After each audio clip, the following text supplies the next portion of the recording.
Okay, so today we are going to unbox a random statue. Not a random, I actually know what it is. This box came in like this from the forwarder. I don't think this is how the factory sent it to me, but this is how it arrived to me. So it's most likely, for some reason, it got damaged by the forwarder because I think they opened it and they took photos what inside, because I think our customs is a bit strict with importing drugs and such. So maybe they're afraid that for some reason they inserted drugs here or whatever. So they opened it up and they did not pack it well. As you can see, the tape here is actually already cut. I didn't do this, so it was pre-cut so they could check what's inside. Anyway, I've checked what's inside. I already know what this is, so we are going to unbox it. I'm not sure if I should remove this, but let's just cut the upper foam first before proceeding. I think that is the safer way. Okay, so the statues has already fallen. Hopefully nothing broke. Okay, so we are going to unbox a Spider-Man. So far so good, I believe. Nothing seems to be broken. So Spider-Man came in one piece, which is great. So there will be no visible seam except for the head, because there are gonna be switch outs for this. Let's look at what other stuff is here. This is a part of the base, and we have Electro, and we have Green Goblin. Okay, third one, we have Doc Ock. Fourth one is we have Venom. Very, very nice portrait actually. Next, I think this is gonna be 6 villains to form a random Sinister 6. We have Kingpin. We have Spider-Man's portrait though. The Bagley portrait. This is the reason why I got this, because this is the version of Spider-Man that I currently don't have yet. I kinda like his anatomy here because it's younger than the usual ones that I have. Next is we have this portrait. I don't know what this portrait is. I'm not really that into comics before, so I need to research what that is. Moving on, let's try and get this off. Yeah, I think there's no more going back to this box. It's definitely upside down, so everything fall to the base again. Anyway, so we are not forming a Sinister 6. There's actually a lot more villains here. 6-1, we have Sandman, and we have Vulture. Oh, we have Mysterio. We have the Lizard, kinda looks like Killer Croc. We have Kraven. And I think this is the last one, and we have Rhino. So I think these are all the villains, or the famous villains of Spider-Man. And lastly is we have the base. I didn't expect the ES on this to be quite low. I'm not gonna show the sticker, but I got the ES, the edition size is 32 pieces. So the top of the base is we actually have the head of Spider-Man. And one of the heads is actually already here and it's fixed. And this is kind of looks like Carnage because Venom is already there. Let's see if they are interchangeable. Let's put... So you could put them randomly, whichever way you want.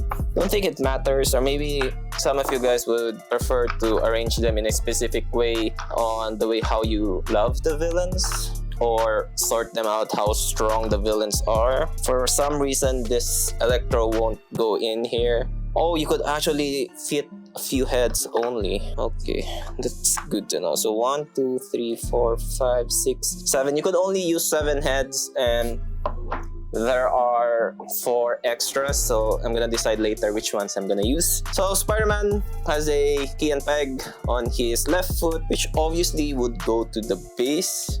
Yeah, it fits quite well. There's no gap, unlike other statues that I have received recently, which was a bummer. And obviously, we just put on the head, and we have completely assembled this museum-type Bagley Spider-Man.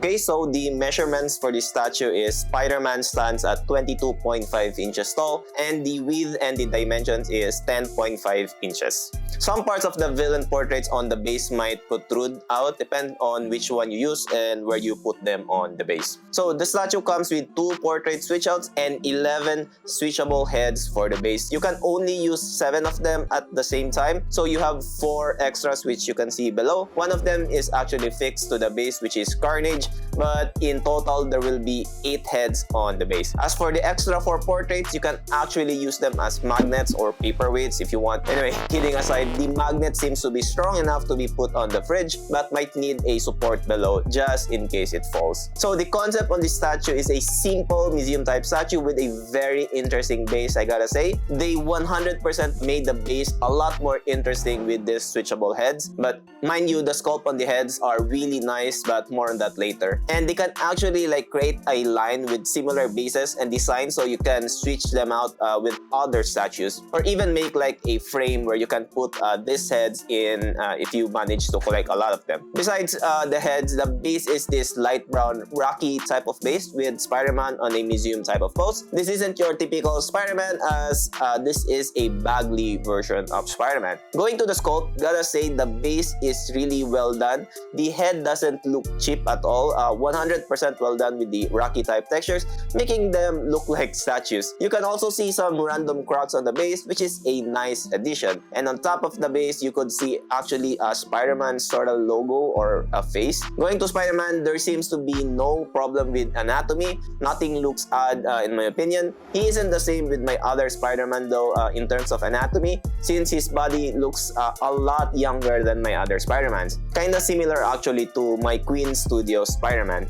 Anyway, sculpt looks very clean. The blue areas are textured while the red areas are clean. I like the contrast of textures and non-textured area. As for the paint, I love the base. It is well done. Almost similar to the Venom that I have here at the studio actually. Both has very nice paint in my opinion. The textures and cracks are well highlighted. And as for Spider-Man, his muscle definitions are well defined thanks to the shading on the paint. The web lines also looks really clean, and I do appreciate that a lot.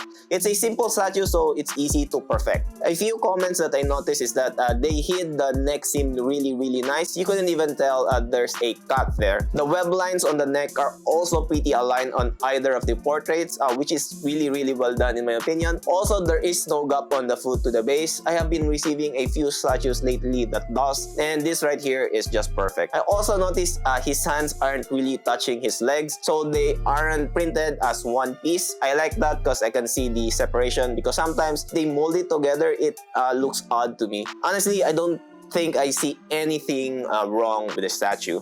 But if I was to say, here are some negative comments. I see that the lower part of his body is not glued or aligned to his upper body properly. Could be an issue with my unit only, but I think I can fix that with some block paint. You can also see similar problems on his forearms and can be fixed with, again, block paint. Besides that, this statue is just perfect. And I got some magnets for the fridge as well. So with that said, I'd rate this statue a solid 8.